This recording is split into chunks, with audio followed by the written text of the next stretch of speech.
I got started writing right after I came back from Korea after the war. I went to New York and was writing special material for some stand-up comics in the nightclubs.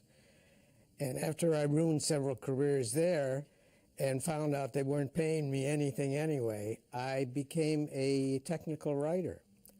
And I wrote technical material for several years, and then I finally came out here and got into industrial film writing. And I did that for about 10 years. I've been writing industrial films for various big corporations out here. And then just somebody said, hey, why don't you write a TV show? And I wrote a speculative script, and next thing I knew, I was writing sitcoms. I got the job by a friend of mine who was a friend of Rafelson, set up an appointment for me. And I went to talk to Bob, and I guess he liked what I said or anything. In my first meeting, he gave me the rewrite assignment. I finished the rewrite assignment, and he said, you got any other ideas? And I threw several at him, and he said, go ahead and do them. And that was it.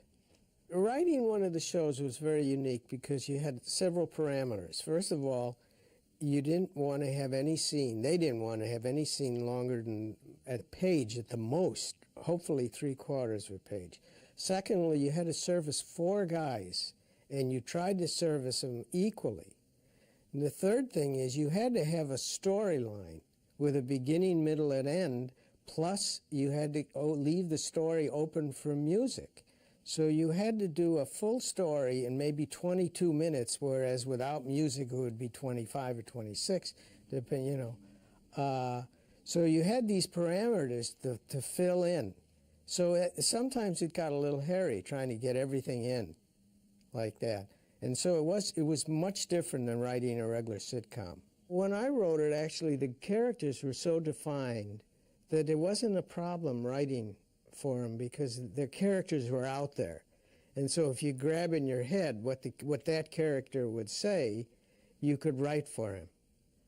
And a lot of changes, et cetera, were probably done on stage and in the final editing kind of thing. They were all strong personalities. And for me, they were easy to write for because they were strong. You didn't have sure, some scenes you could interchange lines, but also when it got on the set, these guys were bright enough to change a nothing line to their personality. They did a lot of that on the set.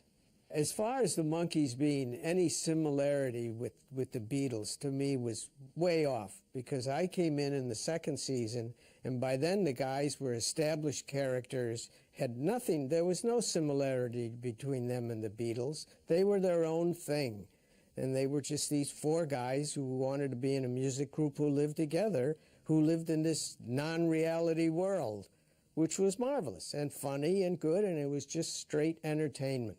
The little work I did on the romps, what you would do is in the script, you would write a list of hopefully visuals that they could shoot that would fit into a romp. We didn't really know what music they were going to be using, because I guess that was later on when they just shoved in the music into the scripts. But so we gave kind of indications of this would be funny if we did this thing in the romp, and that's it. When you work in television, you know, and you do other shows, they're all based on each other. I mean, there isn't that much different. You can look at sitcoms today and say 20 years ago, oh, that was I Dream of Jeannie, or there's no, you don't say this was because of what happened before. It doesn't work that way. I had no favorites in the thing, you know. I wrote them, and I liked what I've did, and I liked what they did with them, and that was it. I mean, there was no preference at all. I think it had some influence on MTV because it showed that you could do that. You could do music and show visual at the same time while the music was going on, and keep interest and keep people looking at the screen. And they were the first ones to do it.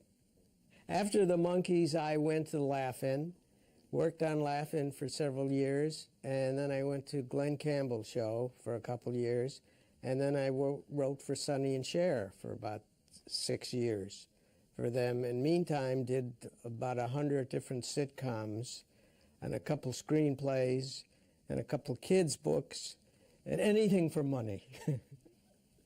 That was my career.